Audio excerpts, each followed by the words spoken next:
The elegant ballroom of the Grand Plaza Hotel buzzed with excitement as guests gathered to celebrate what should have been the perfect wedding. Crystal chandeliers cast a warm glow over the meticulously decorated tables, while soft music filled the air. Among the guests was Richard Chen, a distinguished businessman who had flown in from Singapore specially for the occasion, though he wasn't particularly close to either the bride or groom. Richard adjusted his perfectly tailored suit as he made his way through the crowd. Despite his immense success as the CEO of Asia's largest technology investment firm, he carried himself with quiet dignity. He had been invited through a mutual business associate and decided to attend out of courtesy, though he knew few people at the gathering. The evening progressed smoothly until the moment that would change everything.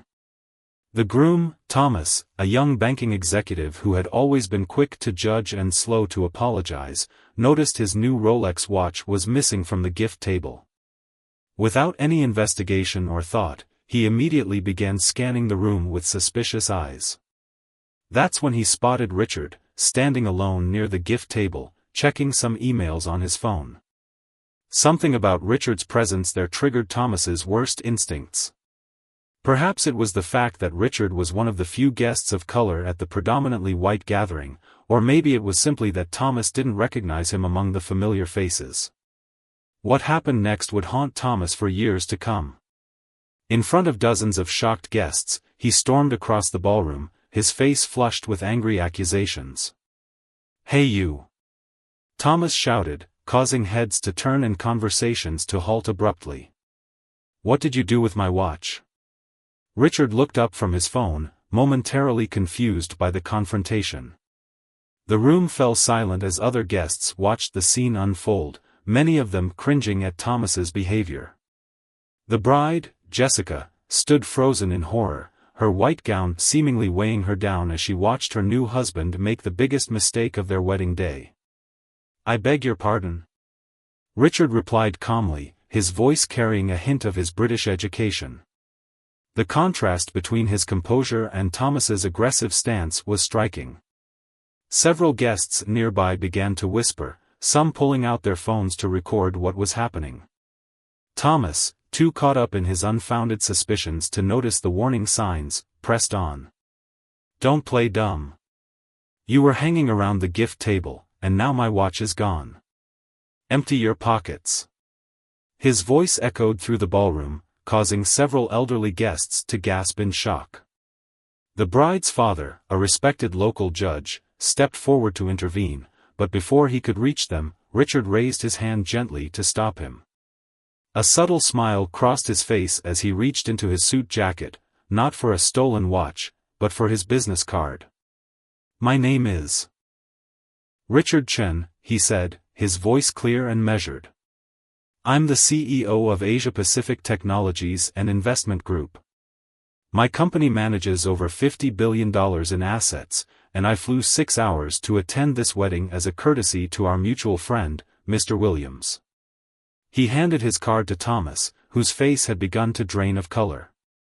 "I doubt I would need to steal your watch, considering I own a controlling stake in 3 luxury watch brands." The silence that followed was deafening.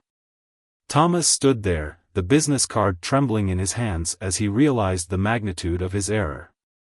Several guests who recognized Richard's name began murmuring in disbelief. A prominent business magazine had recently featured him on their cover, naming him one of Asia's most influential entrepreneurs. As if on cue, a young server nervously approached the group. "Excuse me, Mr. Thomas? We found this watch behind the gift table.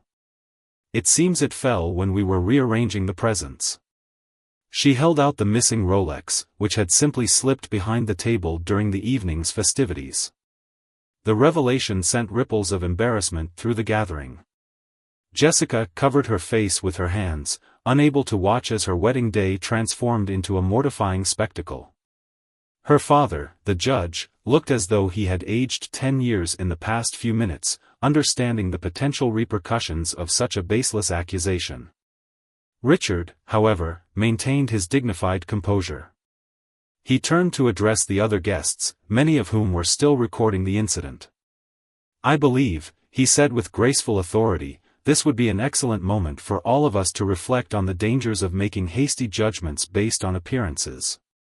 His words carried no hint of anger, but their impact was undeniable. The next few moments unfolded like scenes from a slow-motion nightmare. Jessica's father, Judge William Henderson, stepped forward to take control of the situation. With 4 decades of courtroom experience, he knew exactly how serious this incident could become. The judge placed a firm hand on his new son-in-law's shoulder, steering him away from the growing crowd of murmuring guests. "Ladies and gentlemen," the judge announced with the authoritative voice that had commanded his courtroom for years, "please return to your tables. The band will resume shortly." But the damage was already done. Phones had captured everything, and within minutes, social media was buzzing with clips of the confrontation. In a small side room off the main ballroom, Thomas sat with his head in his hands, the magnitude of his actions finally sinking in. His new wife stood by the window, her wedding dress catching the last rays of sunset, tears silently rolling down her carefully made-up face. The wedding planner hovered nervously by the door, unsure whether to proceed with the scheduled events. "Do you have any idea what you've done?" Judge Henderson's voice was low but carried the weight of years of legal experience. "That man out there isn't just any businessman. Richard Chen's influence extends across 3 continents. He serves on advisory boards for 2 governments and has transformed entire industries." Thomas looked up, his face ashen. I didn't know. I just saw him standing there, and I thought." His voice trailed off, unable to justify his actions even to himself. "That's exactly the problem," Jessica finally spoke, her voice trembling with a mixture of anger and disappointment. "You didn't think. You just acted on your. She couldn't bring herself to finish the sentence, but everyone in the room understood the implications. Meanwhile, in the main ballroom, Richard Chen had become the center of attention, though not in the way anyone had anticipated. Several guests who recognized him from business circles approached to express their embarrassment over the incident. Richard handled each interaction with remarkable grace, turning what could have been a devastating moment into an opportunity for reflection. "You know," he said to a small group that had gathered around him, "in my 30 years of business, I've learned that our worst moments often reveal our greatest opportunities for growth." He spoke softly, but his words carried across the hushed room. "I didn't come here tonight expecting to be part of such a dramatic moment, but perhaps it's happened for a reason." Back in the side room, Judge Henderson was on his phone, speaking rapidly to the family's longtime attorney. The video was spreading fast, and damage control needed to begin immediately. Jessica's mother, a former public relations executive, was already drafting a statement, her years of crisis management experience kicking into high gear. "The Chen Group is involved in over a dozen major development projects in this region alone," the judge explained after hanging up.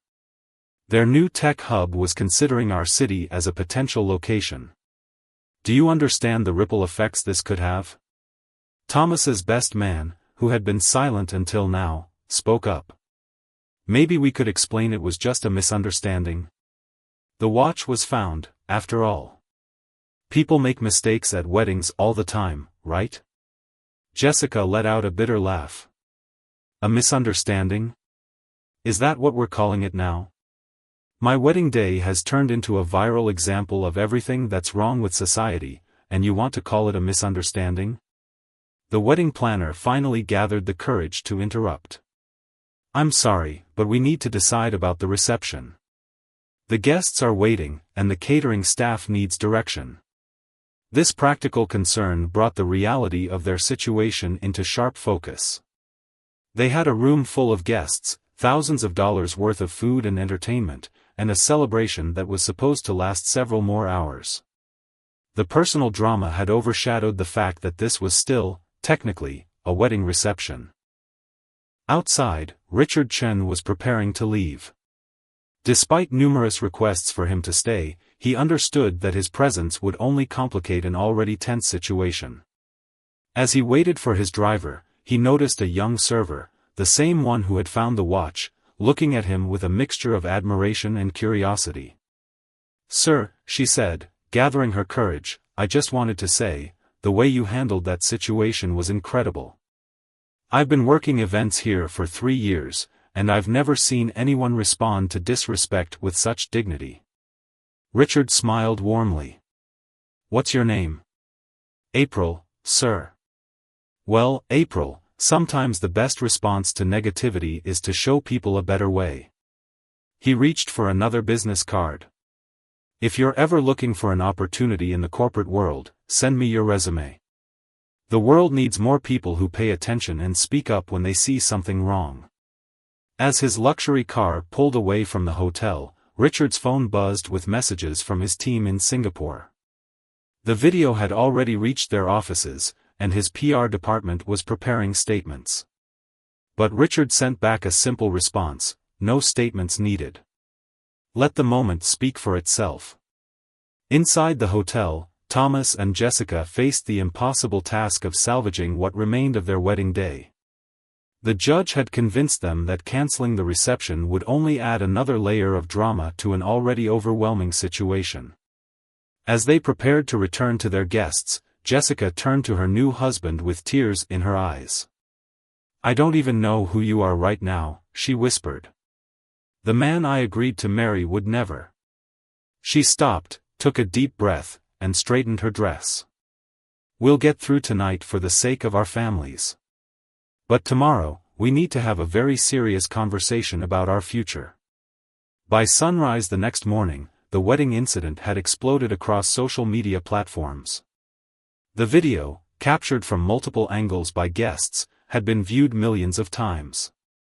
News outlets from local stations to international networks were running the story, with headlines that made Thomas's stomach churn every time he checked his phone. Inside the honeymoon suite of the Grand Plaza Hotel, Thomas and Jessica sat in uncomfortable silence, their packed suitcases for their planned Maldives getaway standing untouched by the door. The morning light filtered through the heavy curtains, casting long shadows across the room that seemed to mirror their darkened mood. "My office called," Thomas said quietly, breaking the silence. "They want me to come in for an emergency meeting with the board." He loosened his tie, feeling like it was choking him. His position at the investment bank, once so secure, now felt precarious. The irony wasn't lost on him. His false accusation against one of Asia's most influential financial figures could cost him everything he'd worked for. Jessica didn't respond immediately. She sat at the room's desk, scrolling through her phone, watching their wedding transform into a viral cautionary tale.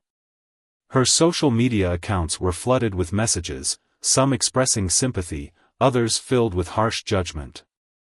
Even their wedding hashtag had been hijacked, becoming a trending topic for all the wrong reasons. "Dad's been up all night," she finally said, her voice hoarse. The city council called an emergency session. They're worried the Chin Group will pull out of the Tech Hub project. "Do you realize that's over 3,000 potential jobs for our community?" Before Thomas could respond, his phone buzzed with a news alert. A fresh wave of nausea hit him as he read the headline: "Exclusive, past complaints surface against banking executive following viral wedding incident." Somehow, reporters had dug up a complaint filed by a former colleague 2 years ago, alleging similar discriminatory behavior. "I need some air," Jessica announced suddenly, standing up. She had changed from her wedding dress into a simple black outfit, as if already in mourning for her dreams of a perfect marriage. "Don't follow me. I need to think." As she left the room, Thomas's phone rang again. This time it was his mother, her voice tight with concern. "Honey, have you seen the morning news? They're outside our house. Reporters are asking about your childhood, your college years. They're interviewing our neighbors." Meanwhile, across the city, April, the server who had found the watch, arrived at her small apartment to find her social media accounts exploding. Her brief interaction with Richard Chen had been captured on video, and people were calling her a hero for speaking up and finding the watch. Job offers were flooding her inbox, and 3 morning shows wanted to interview her. The story had taken on a life of its own, becoming a lightning rod for discussions about privilege, prejudice, and power. Social commentators dissected every moment of the video, analyzing body language and tone. Business schools were already preparing to use it as a case study in crisis management and leadership, particularly focusing on Richard Chen's composed response. Speaking of Richard Chen, his handling of the situation had elevated his already sterling reputation. While he maintained his silence, his past actions spoke volumes. Photos surfaced of his charitable work, his mentorship programs for underprivileged youth, and his company's progressive hiring policies. Without saying a word, he had turned a moment of discrimination into a powerful statement about dignity and leadership. By midday, Thomas's worst fears were realized. His bank's board of directors had called an emergency meeting. The bank's largest clients were expressing concerns, and their stock price had taken a hit in morning trading. Photos had emerged of Richard Chen at a banking conference the previous year, the same conference Thomas had attended. He should have recognized him. Jessica, meanwhile, found herself in her father's study.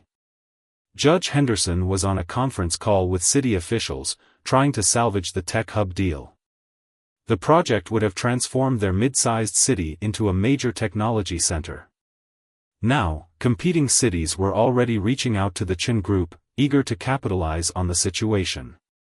"No, Mayor, I cannot guarantee he'll accept your call," the judge was saying, frustration evident in his voice. The Chen Group's secretary says Mr. Chen is continuing with his regular schedule. He's not taking any calls about the incident.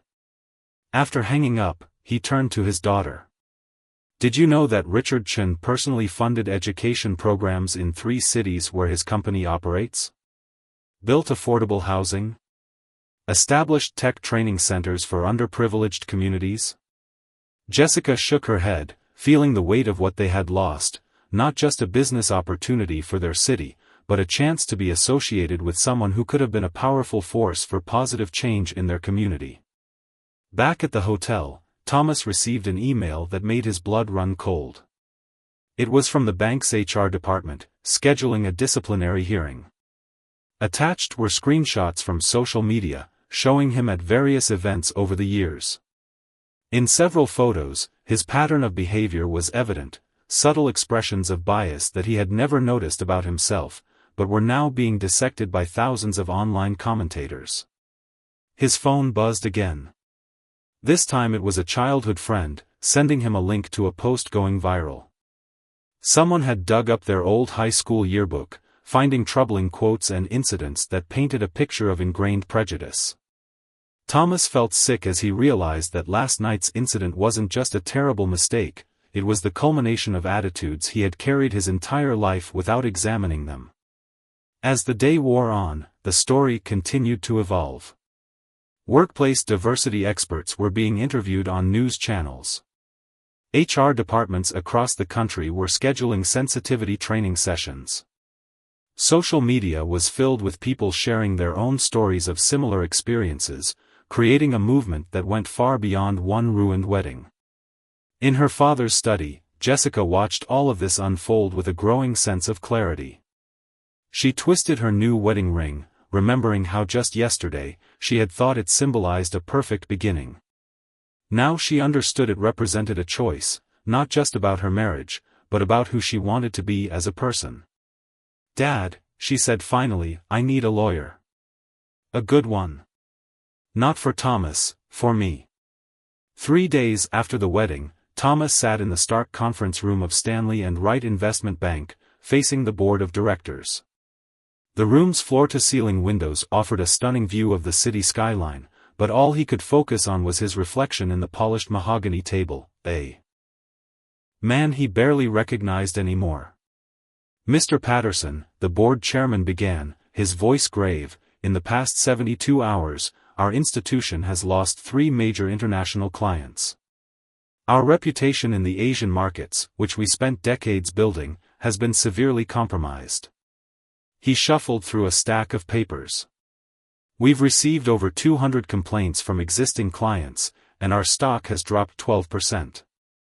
Thomas nodded numbly. He had prepared a statement with his lawyer, but the words felt hollow even to him.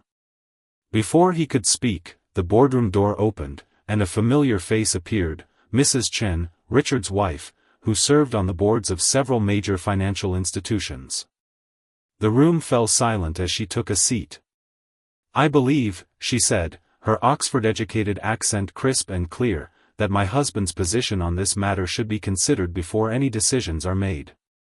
She opened a leather portfolio and pulled out a letter. "Richard believes that firing Mr. Patterson would be counterproductive." The board members exchanged confused glances. This was not the intervention they had expected. Mrs. Chen continued, "Instead, my husband proposes a different approach to accountability." Meanwhile, across town, April sat in a trendy cafe, being interviewed by a prominent business magazine. Her story, the young server who found the watch and spoke up, had resonated with people worldwide. Her phone interview with Richard Chen's HR department the previous day had gone surprisingly well, and now she was fielding multiple job offers. "I never expected any of this," she told the reporter, straightening her new blazer, a gift from a local boutique owner who had seen her story. "I just did what seemed right at the moment. But Mr. Chen showed me that one small action can create ripples of change." At the City Hall, Judge Henderson was in an emergency meeting with the mayor and city council. The Chen Group's decision about the tech hub was expected today, and the tension was palpable.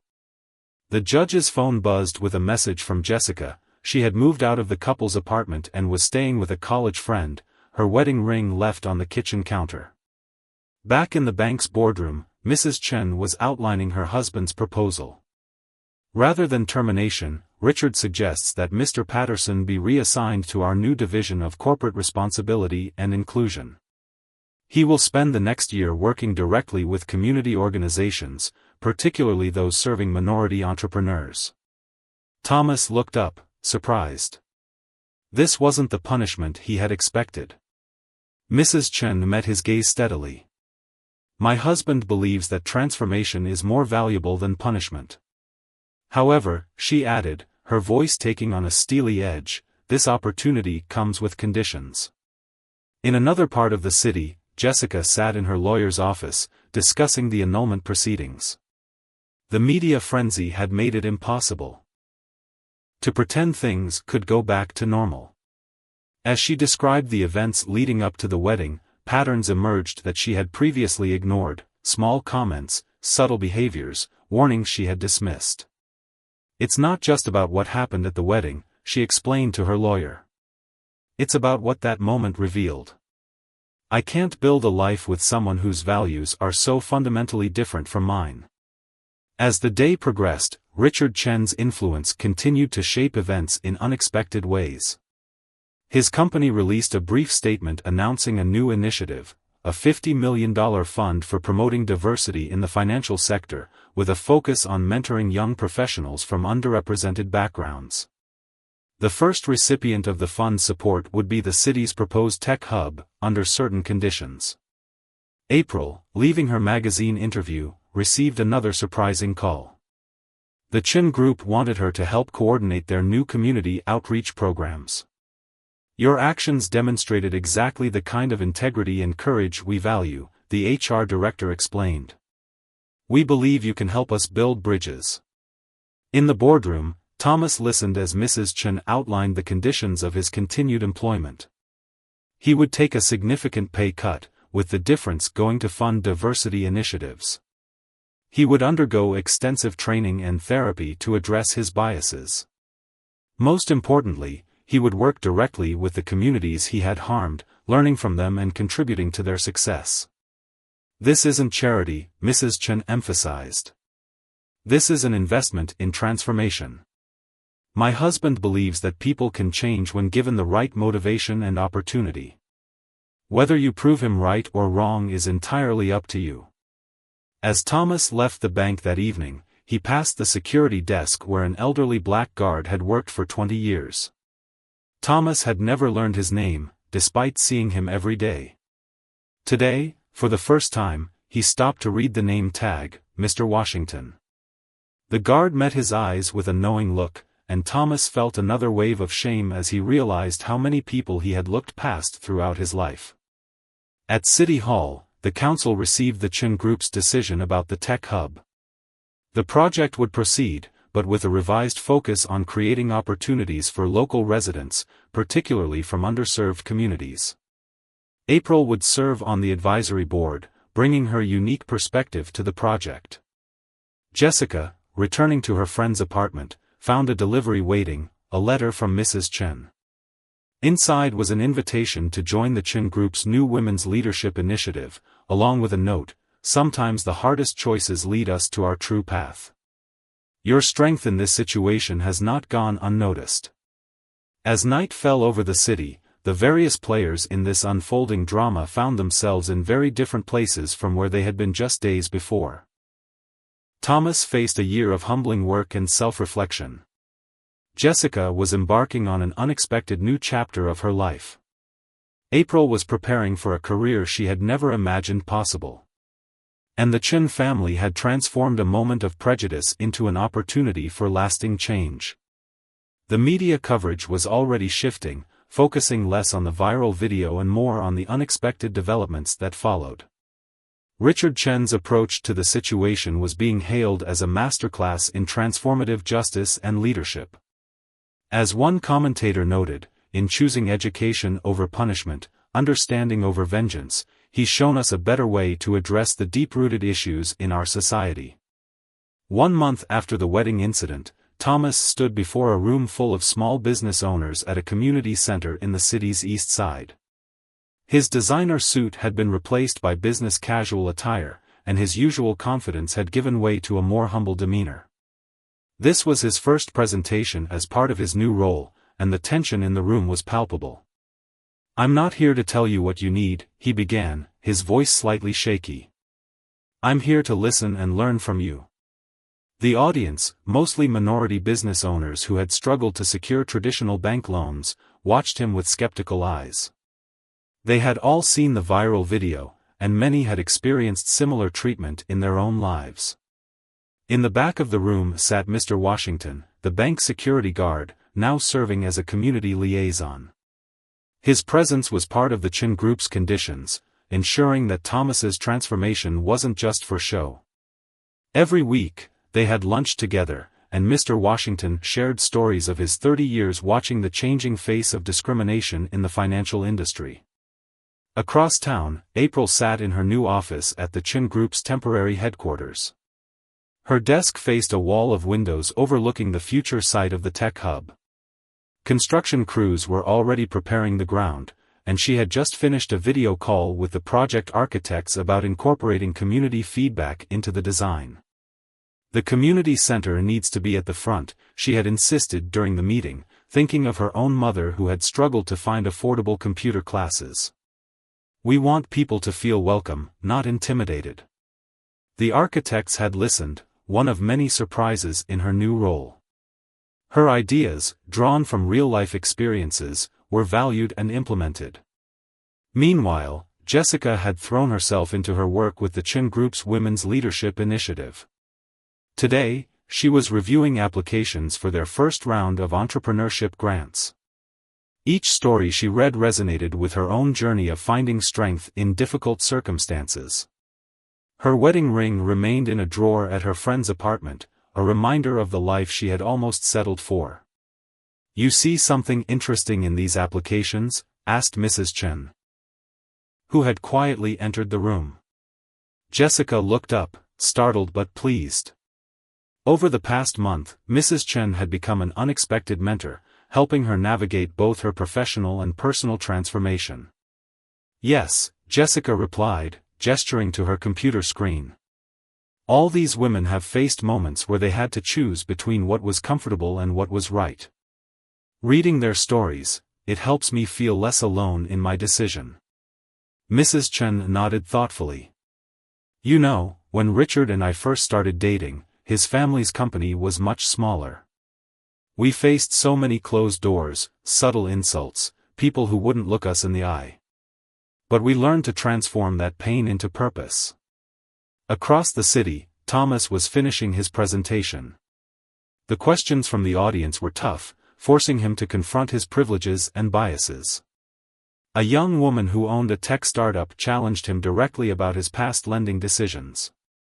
Instead of becoming defensive, he listened, took notes, and acknowledged his mistakes.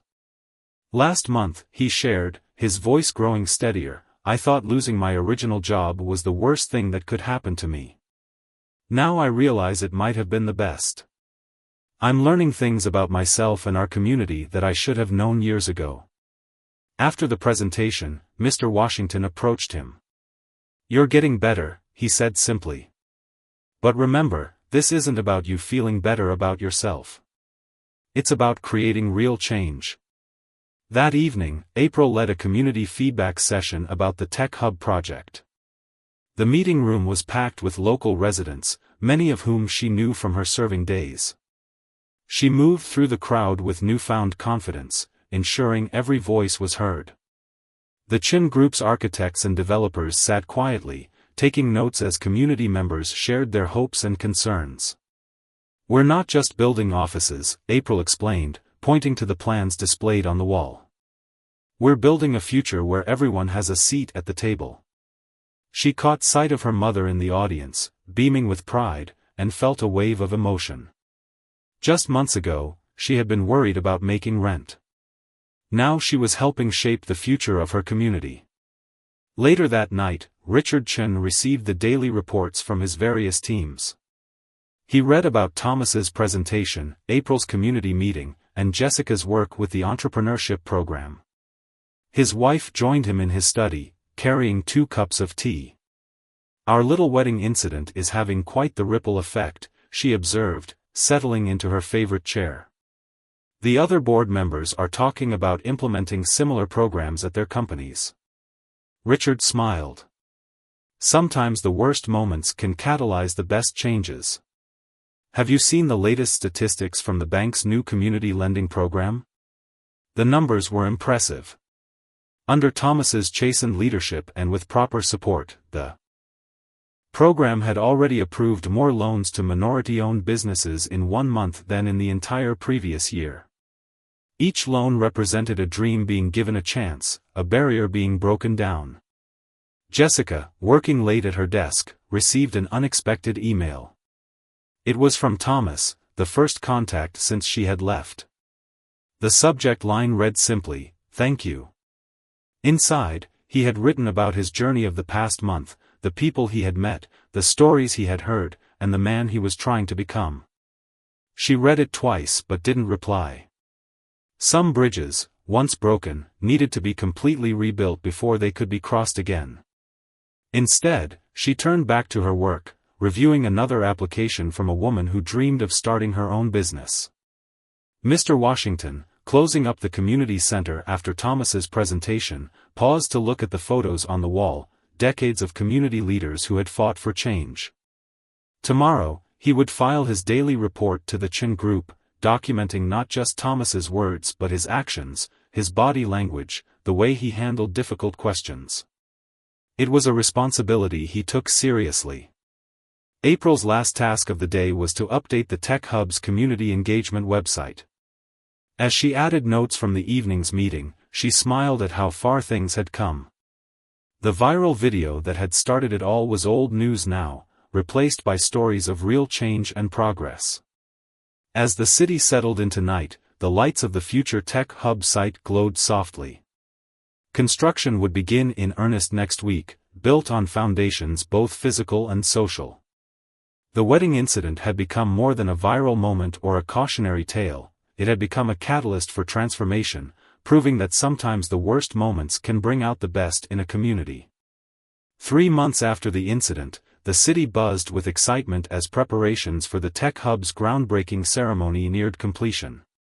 The once empty lot had been transformed into an event space, with chairs arranged in neat rows and a stage decorated with both the Chin Group's logo and artwork from local artists. At the center stood a model of the future complex, featuring the community center that April had championed. Early that morning, Thomas stood at the site, helping volunteers set up chairs. His participation wasn't required or even expected, but these days he found himself drawn to opportunities for genuine community involvement. A young volunteer dropped a stack of programs, and Thomas immediately bent to help collect them, remembering how just months ago he would have waited for someone else to handle it. "You know," said a familiar voice, "when I first suggested this alternative to the board, I wasn't entirely sure it would work." Mrs. Chen approached, elegant as always in a business suit. "But watching you these past months has been enlightening." Thomas straightened up, programs in hand. His therapist had helped him understand that compliments about his changed behavior shouldn't make him feel proud. This was simply who he should have been all along. "I had a meeting with 3 new loan applicants yesterday," he shared. "Before all this, I would have rejected them based on standard criteria. Now I see how those criteria were part of the problem." Across the site, April was doing a final walkthrough with the event coordinators. She had insisted that local food vendors be given the catering contract, and now the air was filled with the aromas of diverse cuisines. Her mother would be running one of the food stations, serving her famous fusion dishes that combined her Filipino heritage with local flavors. Ms. Rodriguez, called out one of the architects, hurrying over with a tablet. "We need your final approval on the community center's interior layout." April still wasn't used to being called Ms. Rodriguez or having her approval sought for major decisions. She studied the plans, thinking about accessibility and inclusivity, before suggesting a few final adjustments. Meanwhile, Jessica was preparing to take the stage later that day. As head of the Chin Group's regional community initiatives, she would be announcing a new series of programs. Her father, Judge Henderson, had been surprised but supportive when she declined to return to her old law firm, choosing instead to continue her work with the Chen Group. The annulment was finalized yesterday, she told Mrs. Chen during their morning meeting. "It feels right. Like I can finally focus completely on moving forward." Mrs. Chen nodded, understanding the weight of the decision. The media had eventually moved on from the wedding incident, but its impact on Jessica's life had been profound and permanent. As the morning progressed, guests began to arrive. Local business owners, community leaders, and residents filled the rows of chairs. Mr. Washington, now officially retired from his security job and working full-time on community outreach, helped guide people to their seats. He had become something of a local celebrity, his wisdom and experience valued by both corporate executives and community members. Thomas found himself assigned to greet guests at one of the entrances. Each interaction was an exercise in humility and growth. Some people still regarded him with suspicion, while others appreciated his visible efforts to change. A familiar face approached, the young woman who had challenged him during his first community presentation. "My loan was approved yesterday," she said, stopping in front of him. "The new flexible criteria you helped develop, it made a difference." Thomas felt a complex mix of emotions, happiness for her success, shame at how he would have dismissed her application months ago, and determination to continue pushing for systemic change. The ceremony began with a traditional blessing from a local elder, followed by April's welcome speech. As she stood at the podium, confident and articulate, it was hard to believe she had ever been anxious about public speaking. Her journey from server to community leader had inspired many others to seek opportunities they might have previously thought beyond their reach. "This hub isn't just about technology," April explained to the crowd. "It's about transformation. It's about creating spaces where everyone's potential is recognized and supported." She glanced at her mother, who was wiping away proud tears while still managing her food station. Richard Chen, who had flown in specially for the ceremony, took the stage next. His presence still commanded attention, but there was a warmth to his authority. He spoke about the importance of turning challenges into opportunities, mistakes into learning experiences, and barriers into bridges. 6 months ago, an unfortunate incident at a wedding could have divided this community, he acknowledged. Instead, it became a catalyst for positive change. His eyes met Thomas's in the crowd, then April's, then Jessica's, each of them representing different aspects of that transformation. Jessica's presentation followed, announcing the new initiatives: a mentorship program for young professionals from underrepresented backgrounds, a small business incubator focused on immigrant entrepreneurs, and a technology training center offering free classes to community members. These programs would be housed within the Tech Hub, making it truly a space for everyone. As the ceremony continued, Thomas found himself standing next to Mr. Washington. "You know what the real test is?" the older man asked quietly. "It's what happens when the spotlight fades, when no one's watching anymore. That's when we'll know if this change is real." The day's events concluded with a community celebration. Local musicians performed while people enjoyed food from the various vendors. April watched as corporate executives chatted with neighborhood residents, barriers breaking down over shared meals and conversations. That evening, as the cleanup crews began their work, Richard Chen gathered the key players in the story for a private meeting.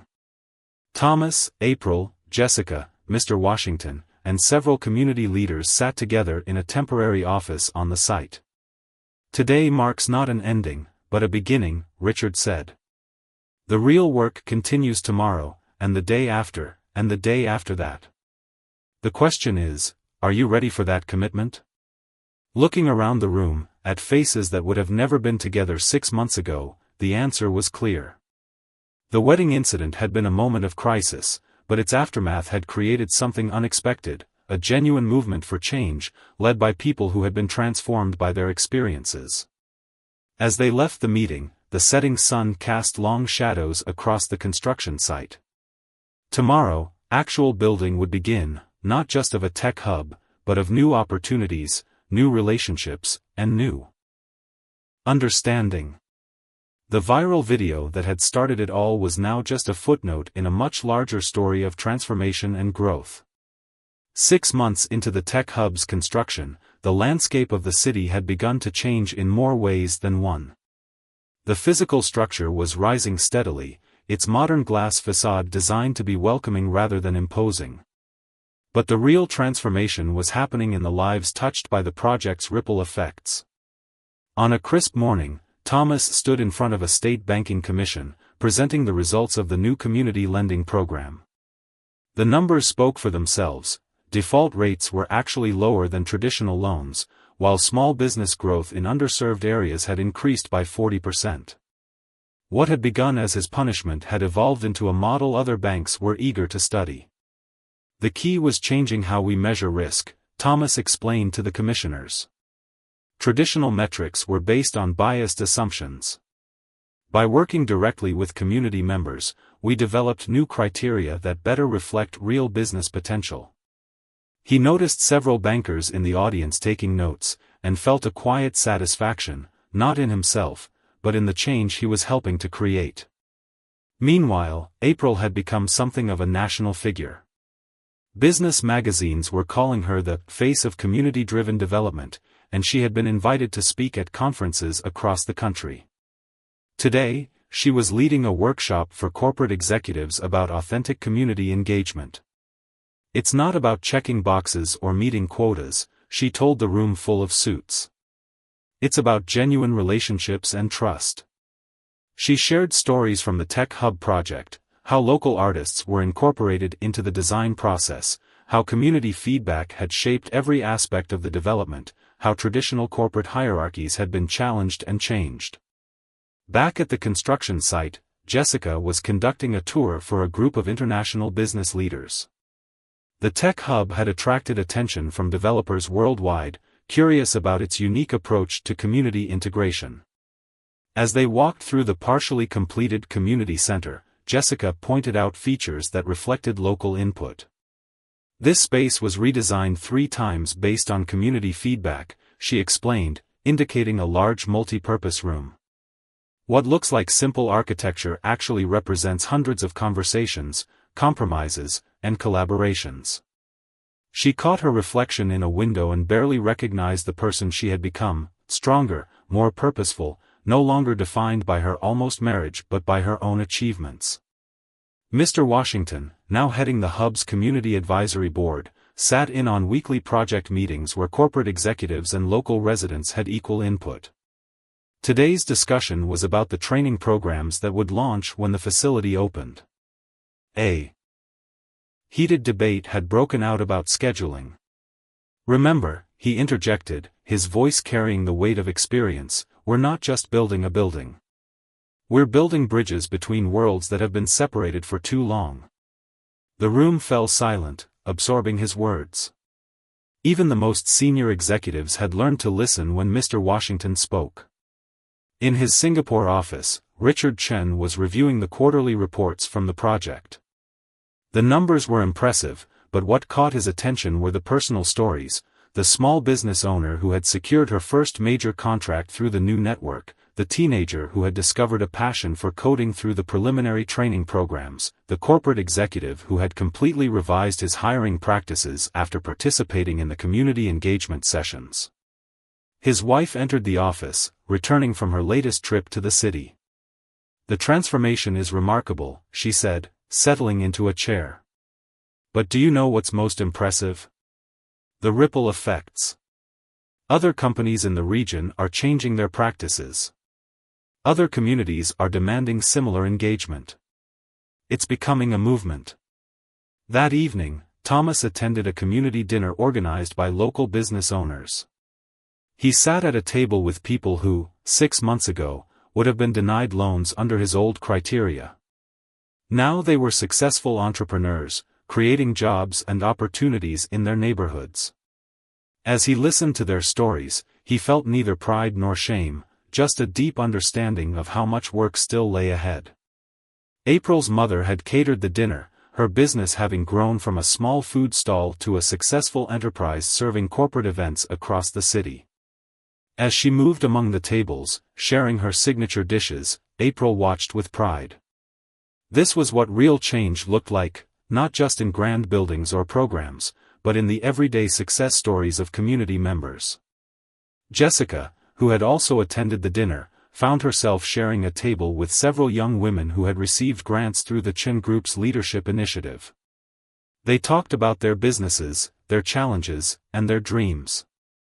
One of them mentioned seeing the infamous wedding video that had started it all. "You know," Jessica said thoughtfully, "sometimes the worst moments in our lives lead us to our true purpose. That video could have been just another viral scandal. Instead, it became a catalyst for real change." Later that night, as the dinner wound down, Thomas received an unexpected email. It was from Richard Chen, announcing his intention to implement similar community lending programs across all of Chen Group's international operations. Thomas's model would be used as a template, and he was being asked to help train other banking executives. April, walking home through the neighborhood that would soon house the completed tech hub, stopped to chat with local residents. Children played in the newly created community garden that would eventually border the complex. Seniors sat on their porches, discussing the free technology classes they would soon be able to attend. The atmosphere was one of anticipation and possibility. The next morning's newspaper featured a special report on the city's transformation. The article included interviews with Thomas, April, Jessica, and Mr. Washington, but it also highlighted dozens of smaller stories: the lives that had been changed, the barriers that had been broken, the opportunities that had been created.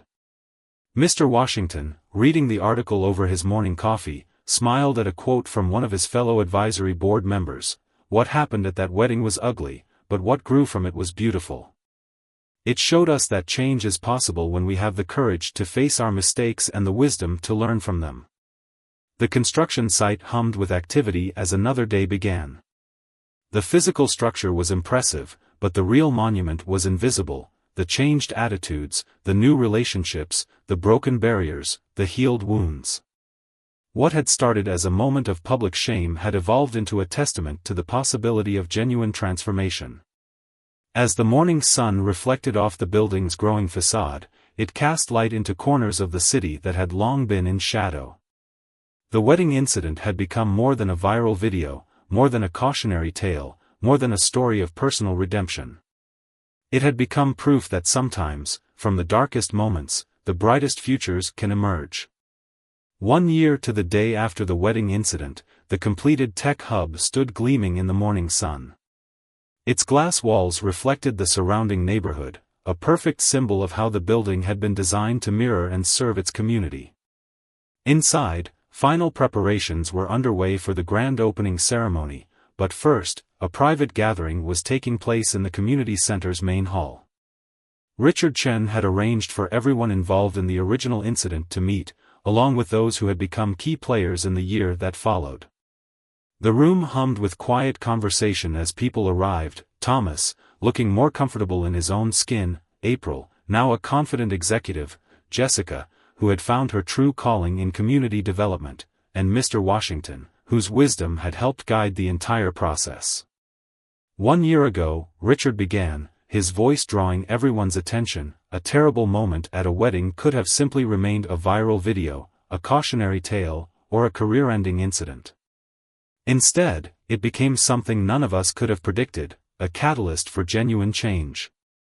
Thomas stood to speak next, his voice steady.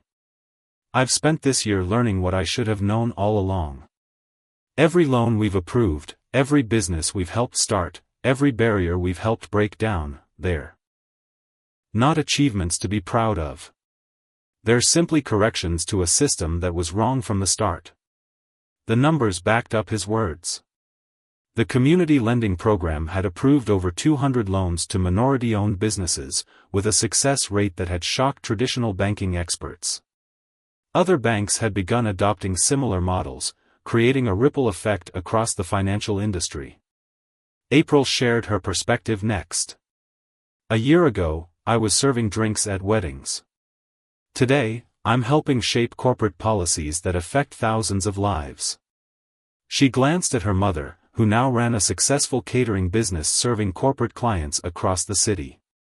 "But more importantly, I've seen how one person speaking up can inspire others to find their voice."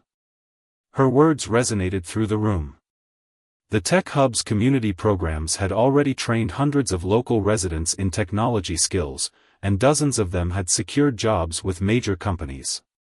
The free childcare center she had insisted on including in the building's design would help countless parents pursue their own dreams.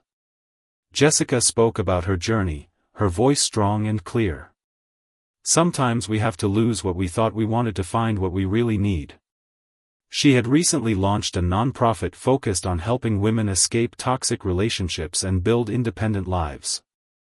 "This year taught me that true love includes respect, for others and for ourselves."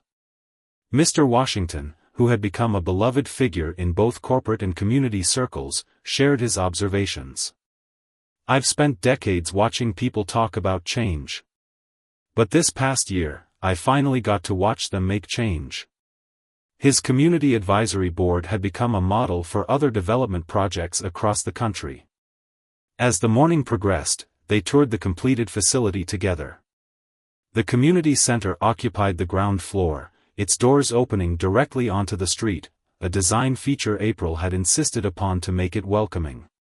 The tech training facilities included state-of-the-art equipment alongside comfortable spaces for collaboration and learning. Local artwork adorned every floor, telling the story of the neighborhood's history and its dreams for the future. In the main lobby, a subtle but powerful installation caught everyone's eye, a wall of mirrors arranged to reflect visitors from multiple angles, with the words, "Change your perspective, change your world" elegantly inscribed. The public ceremony later that day drew thousands. Local food vendors, including April's mother, served a feast that celebrated the community's diverse cultures. Children played in the new park that surrounded the building, while their parents toured the facilities and signed up for programs. Thomas, watching the crowds, spotted a familiar face, the young entrepreneur who had challenged him during his first community presentation. Her tech startup, funded through the new lending program, had just hired its 10th employee. She caught his eye and nodded, a simple gesture that acknowledged how far things had come. Jessica found herself talking with a group of women who had received support through her nonprofit. One of them was preparing to open her own business, another was finishing her degree, and a third had just bought her first home. Their stories were different, but they shared a common thread of empowerment and hope. April moved through the crowd with easy confidence, stopping to chat with corporate executives and local residents alike. She overheard snippets of conversation in multiple languages, saw people from different worlds finding common ground, watched as barriers continued to break down. As evening approached, Richard Chen took the stage for the official ribbon-cutting ceremony. But before cutting the ribbon, he did something unexpected. He invited everyone who had been involved in the project, from corporate executives to construction workers, from community leaders to program participants, to join him on stage. "This building is impressive," he acknowledged, gesturing at the gleaming structure behind him. "But the real achievement isn't in steel and glass. It's in the relationships we've built, the minds we've opened, the changes we've created together." The ribbon was cut by April's mother and Mr. Washington together, symbolizing the bridge between old barriers and new beginnings. As the crowd cheered, Thomas caught a glimpse of his reflection in the building's glass wall. The man who had made that terrible accusation a year ago was gone, replaced by someone who understood the true meaning of value and worth. Later that night, as the celebrations wound down, the original group gathered once more in the community center. The infamous wedding video played silently on a screen, not as a reminder of shame, but as a testament to how far they had all come. "You know what's remarkable?" Mr. Washington mused, watching the footage. "That moment could have destroyed lives. Instead, it built something beautiful. Not because of magic or miracle, but because people chose to do the hard work of real change." As they left the building, the tech hub's lights illuminated the neighborhood, a beacon of what was possible when people dared to transform a moment of darkness into an opportunity for light. The wedding incident had become more than a story of personal redemption, it had grown into a testament to the power of genuine change, a reminder that even our worst moments can lead to our greatest transformations. The security cameras caught one final scene that night, Thomas and Mr. Washington walking together, engaged in deep conversation, while April locked up the community center she had helped create, and Jessica took one last look at the building that represented so much more than steel and glass. Above them all, the words, "Change your perspective, change your world," glowed softly in the night, a permanent reminder that true transformation begins with a single moment of truth.